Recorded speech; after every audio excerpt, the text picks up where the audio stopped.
And one welcome along to the At the Races flat season preview. You can look out on the website for our previews of the 3-year-old colts and the older horses. But this time around, we're looking at the 3-year-old fillies in the company of Matt Chapman and Kevin Blake. By the way, we're giving you details of how you can enter the Tote 10 to follow very shortly. Yeah. Hello? Martin.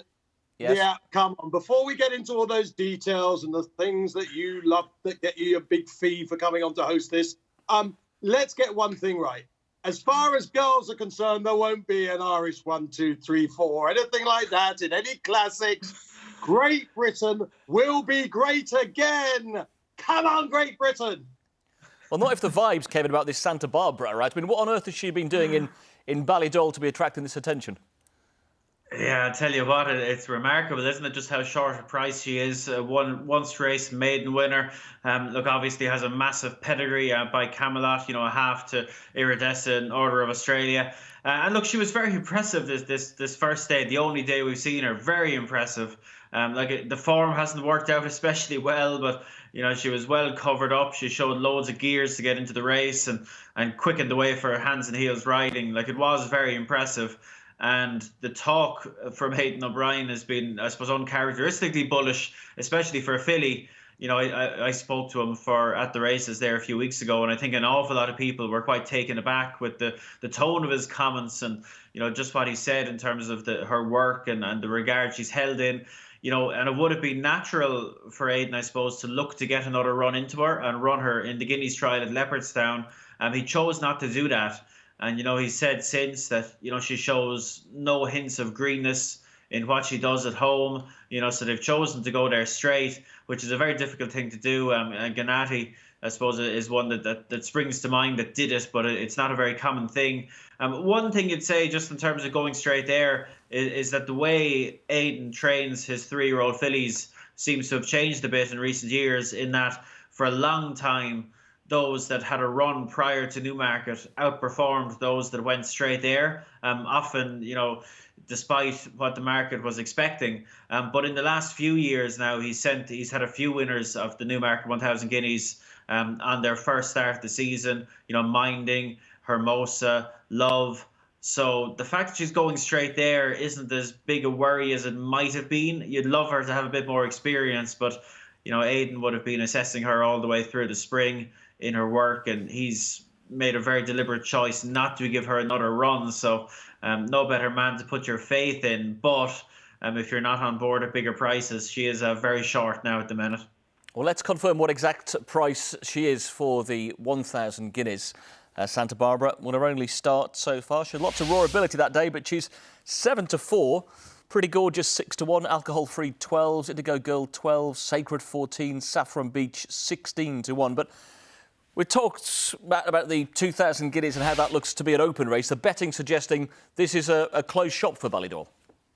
Yeah, and actually, I think it's almost completely the opposite. The potential in strength and depth of the fillies doesn't look half as strong. It's interesting. Santa Barbara is one of these horses that this company called Westerberg has just bought a quarter of a share of, or quarter of the horse, basically, 25%. Also, they're in high definition as well. A fellow called George von Opel has sort of collected with these two horses and clearly means business, spending quite a bit of money since 2019 in the world of horse racing. Obviously, Santa Barbara looks special and could be anything at this stage. And look, the betting is very much suggesting that Santa Barbara will just go and win. What about the others? Well, there are stamina doubts in there, aren't there? Alcohol Free and Sacred in particular. I do worry about Sacred stamina. Ryan Moore said to me immediately after the Nell Gwyn that he wouldn't go any further than 7 furlongs. Haggis, of course, immediately said, we'll give it a go, which is great. The sort of Marcus Dragoni attitude towards things, which is good for the sport, I think. But obviously, when the jockey doesn't think it's going to stay, that's not good. But maybe he just didn't want Sacred taking on Santa Barbara. Who knows?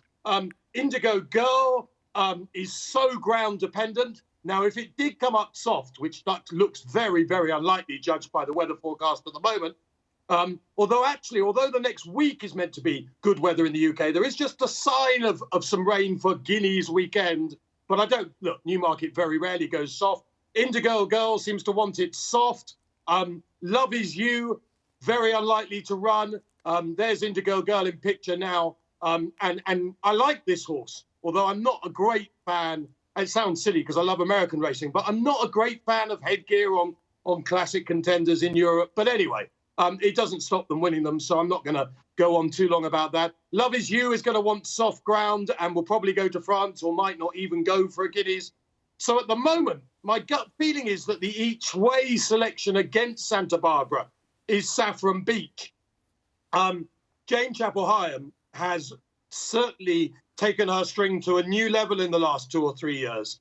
And the owners of this horse, they may not be that familiar colours, but we're not talking about lads who've just picked up a lucky horse here. The Sangster family, of course, one of the greatest racing families in the business, and they're certainly not going to be selling to Coolmore or anything like that. So I really got a vibe from Jane Chapel-Hyam that the extra furlong would be enjoyed by Saffron Beach. And at the end of the day, she's done very little wrong. So if the ground was soft, I'd give Indigo Girl a huge each-way shout. And if you see rain in the forecast, her price will collapse the moment everyone cottons on to that rain. So if you fancy Indigo Girl, check the forecast out and try and beat the public on what they see in the weather forecast. Otherwise, outside of Santa Barbara, I think Saffron Beach is the only horse I can really put up against it each way.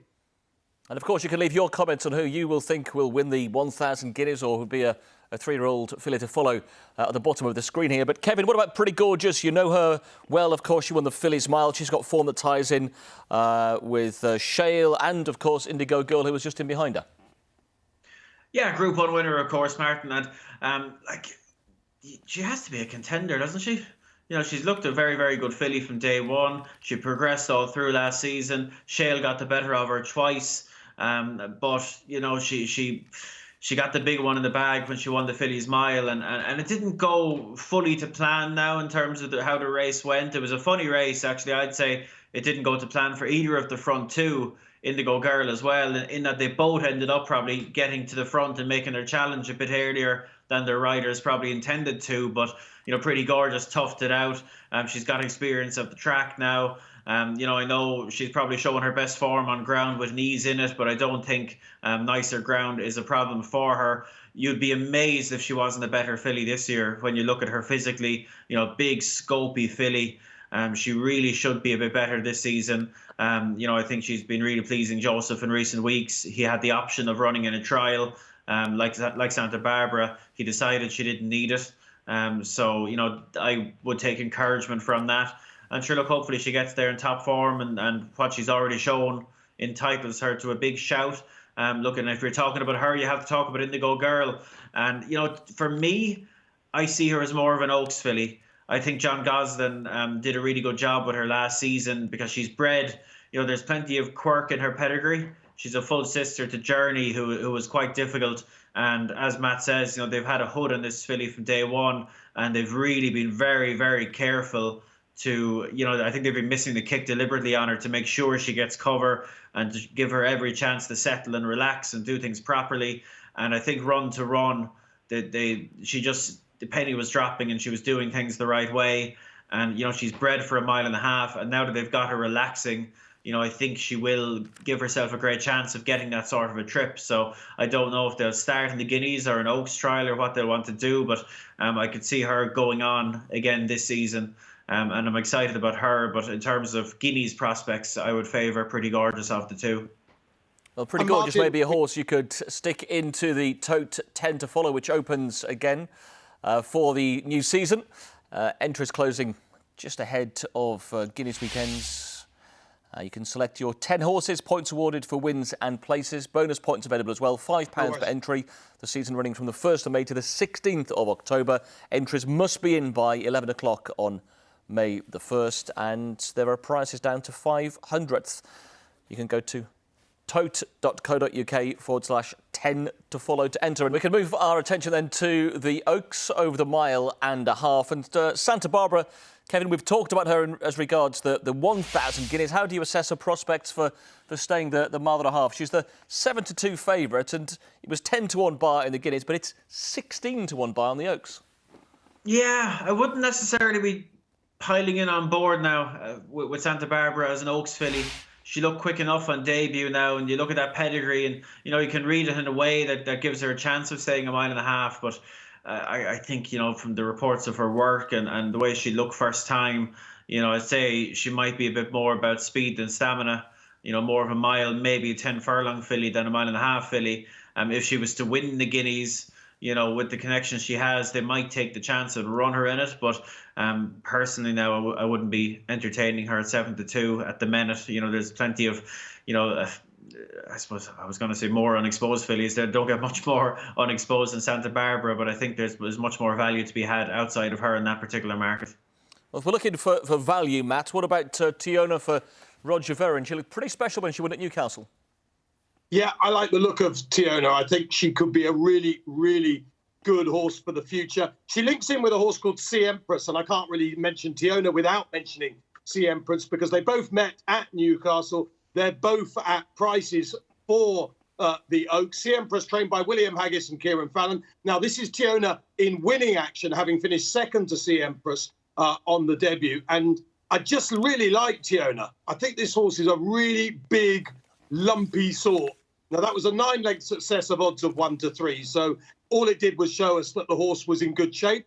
But what I liked was it went off favourite on the debut against Sea Empress as the 2-1 favourite, just suggesting that the Varian stable knew she was good. And look, it's a very strong stable, but they don't always have horses going off market leaders for races, Roger Varian. Owned in the colours of Ali Saeed, has already won over 1.25 miles in an egg and spoon race, but made the debut over 1 mile. I don't think stamina's going to be a problem, though. Look at this. By See the Stars out of an authorised mare. If ever a filly was bred to win an Oaks or indeed perhaps an Ascot Gold Cup one day, it is Tiona. So I really like this filly. I think she's one for the future, and I wouldn't mind having a couple of quid on her. You'd think she'd go for an Oaks trial somewhere. She's going to stay strong. She's clearly useful, but you can't ignore Sea Empress also, who beat her on the debut. And Kevin, you certainly can't ignore Sea Empress. You're not averse to getting in the boxing ring. You can give a sucker punch back to Sea Empress. Yeah, I think Matt's got the right form line, but he's picked the wrong filly. I really like Sea Empress now.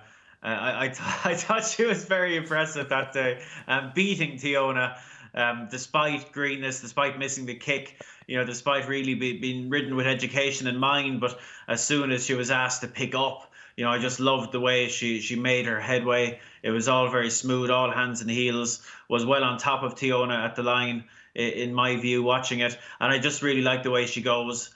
She, like Tiona, she's by Sea the Stars. She has a bit more pace on her dam side, but I think Sea the Stars is going to be the dominant influence there. I suspect she'll get the 1.5 miles. And I wouldn't put anyone off for the Oaks now. I think she could potentially be that good. I gather she's going to go for an Oaks trial in the near future. And I think if she can come out and put up a good performance in an Oaks trial, I think everyone will be paying attention all of a sudden, because that maiden did slip beneath a few people's radars, I think, and it was very impressive, and I'd be quite keen on her. You look very despondent, Matt, but you've only got a length to make up. The more worrying fact is that the comments in running were for Tiona against the Empress, no match for winner. Well, I'm never upset. This just gives me more hope. And the thing is, what Kevin doesn't know is I bought myself a little toy. He's called Barry. There he is. There's Barry.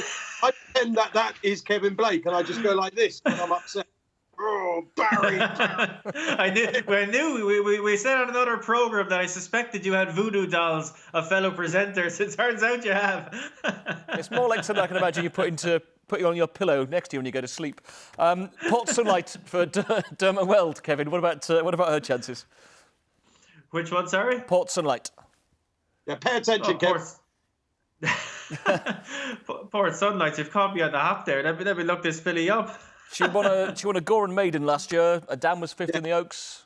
Yeah, Dermot Weld. Oh, sorry. Yes, I have you.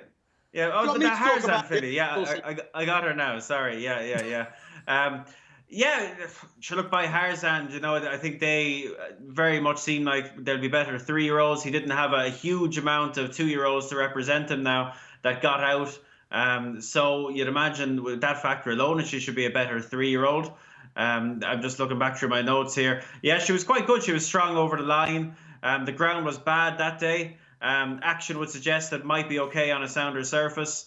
Dermot Weld has got a nice couple of horses there for this season. I feel three-year-olds for this season. So while you've absolutely caught me on the hop there, she did look quite nice that day. And you'd imagine it wouldn't be unlike Dermot Weld now to go for something like the Blue Wind with her. I see she holds an entry for it, so that wouldn't be a shock. And look, like all these maiden winners stepping up, they're going to need to take a leap forward. But on pedigree alone, you'd suspect she'd be a fair bit better at 3 than 2. So yeah, we'll see how she goes.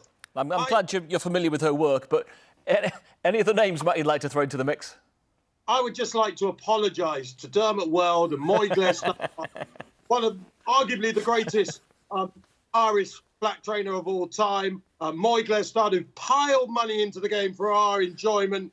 Kevin Blake doesn't even know either of you exist. So I would just like to apologise to them and just say that is not the general feeling here on the At the Races social media feeds. We love you, Dermot. We love you, Moy Glare. Blake, who are you, after all? Who are you? He's been too busy training pretty gorgeous. What did you think of Port's Spotlight, Matt? Were you impressed with Port's Sunlight? Think the form's worked out okay? Look, Even Flow isn't a terrible horse. It was well beaten on the day, but, as you know, you throw me a Dermot Weld horse, I go to bed with Dermot Weld horses. And Bobby. Barry, actually. Barry, sorry. Maybe Bobby as well.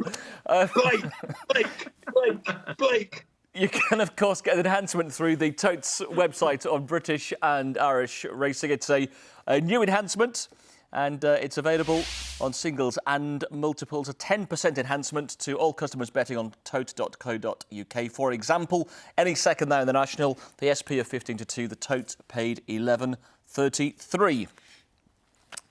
Right, Pot Sunlight, Kevin, a filly to follow? Your selection? Oh, definitely, yeah. I'll go and see Empress was the one I had down, and I wouldn't put anyone off at a big surfer price for the Oaks. Okay, see Empress, Matt? Well, I mean, this is actually, on a serious note, pretty extraordinary. Out of all the fillies that we could have picked, we've ended up with 2 from the same race at Newcastle, because Tiona is my filly to follow. And, there should really be some sort of forfeit here, shouldn't there? Who, at the end of the season, win out of Tiona and C Empress ends up with either the more prize money or the better rating. Maybe the better rating, I think. And the forfeit should be that we have to do another preview night together next season. OK, the 2 then have finished first and second. I've got to throw into the mix Indigo Girl for the Gosden team. She's gone maybe hit the frame in a Guineas. She'll be running on strongly in the closing stages. All about the middle distances. I think her dam was a winner of the French Ledger as well. So Indigo Girl, they looked so good at the Ledger meeting last year. Maybe the Ledger's where she will end up this time around. So C Empress, Tiona and Indigo Girl, the fillies to follow. Just a reminder to check out the colts section, the 3-year-old colts, and also the older horses, all available on attheraces.com.